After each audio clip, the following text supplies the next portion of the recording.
Goeiedag geliefdes en hoop julle almal het 'n baie goeie en lekker week gehad. Welkom hier by die Sabbatopening en sluit asseblief die oë, laat ons gaan open met gebed. Ons Hemelsalmagtige Vader, Jehova, dankie dat U vir ons hierdie spesiale dag geskep het en uiteengesit het, waar ons net kan stil raak en net kan rus en vrede ervaar wat net in U teenwoordigheid gevind kan word. Dankie dat U hierdie week saam met ons was, Vader, en ek vra dat ons nou onsself met oorgawe, ons tyd en onsself aan U sal oorgee, Vader, en dat ons rustig sal raak en sal luister daar waar U met ons praat. Ek bid dit in Jesus se naam alleen. Amen.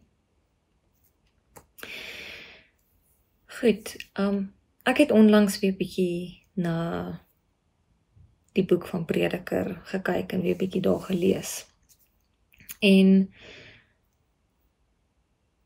wanneer ons na die boek van Prediker kyk, of wanneer ons hom lees, dan bring dit na vore ons, of die mens se soeke na betekenis en die hele siklus van die lewe.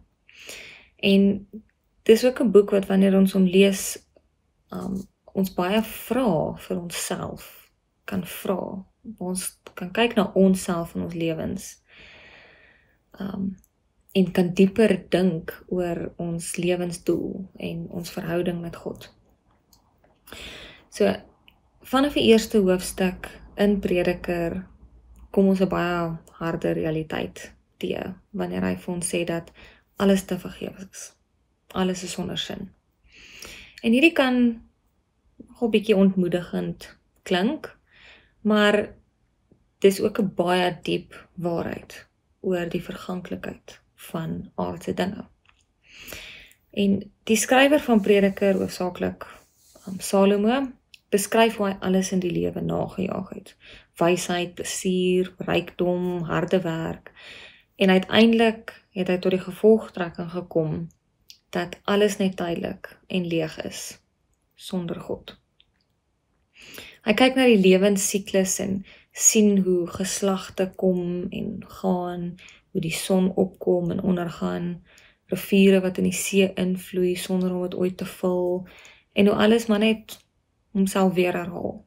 En hy vra dan, wat baat die mens by al die gesoeg, wanneer hy hom vermoei onder die son? En amper op 'n daaglikse basis, wanneer ek gesprekke het met mense, of gesprekke luister van mense, dan hoor 'n mens hoe almal praat oor hulle uitdagings met hulle harde werk, persoonlike probleme, verhoudinge.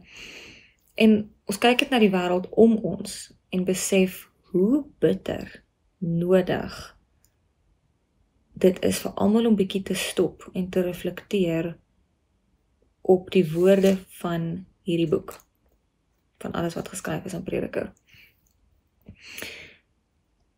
Almal soek, meeste mense of almal of die wêreld, soek betekenis in kennis en in wysheid. Maar die boek van Prediker sê vir ons, hoe groter wysheid, hoe groter smart. Hoe meer kennis, hoe meer verdriet. En dis so waar. Ek het al soveel kere self persoonlik gedink dat ek soms spyt is oor baie dinge wat ek weet.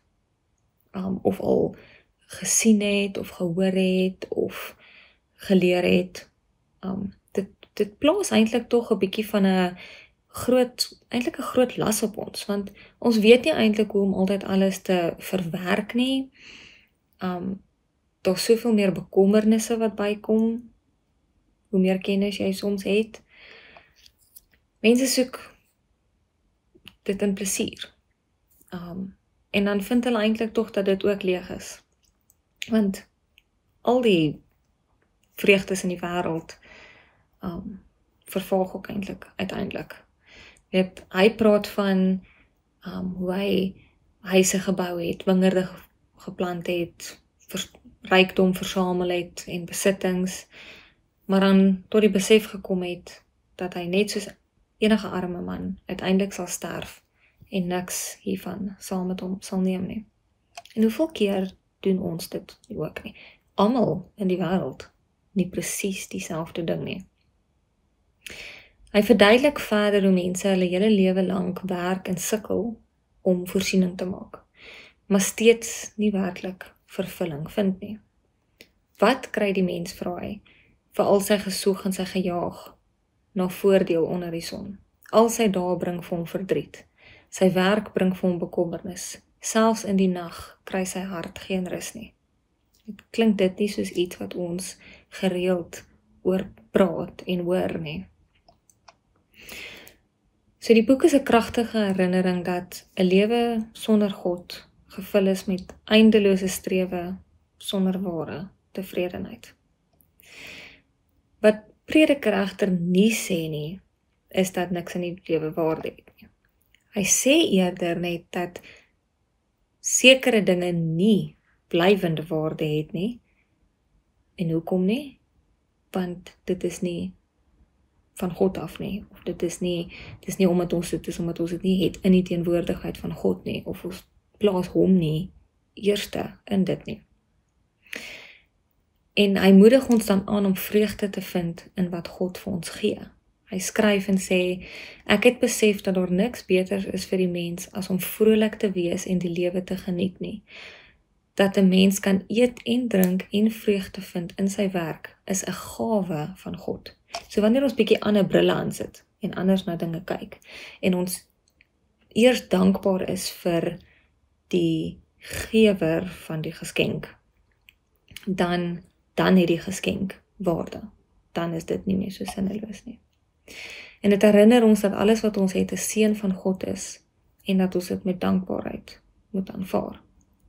So die hart van Prediker se boodskap is dat ware betekenis nie in die aardse dinge lê nie, maar eintlik in ons verhouding met God. En hy kom tot sy finale gevolgtrekking wanneer hy sê, eindelik, nadat alles gehoor is, dien God en gehoorsaam sy gebooie. Want dit is wat van die mens gevra word. Dis 'n eenvoudige, maar 'n kragtige waarheid. Baie mense spandeer hulle lewe om sukses, rykdom en erkenning na te jaag. En ek dink ons kan agterkom in vandag se tyd hoe mense amper 'n verslawing het aan die goedkeuring of die opinies van ander mense. En glad nie meer van God nie. Maar aan die einde dan besef ons dat niks hiervan ware vervulling bring nie.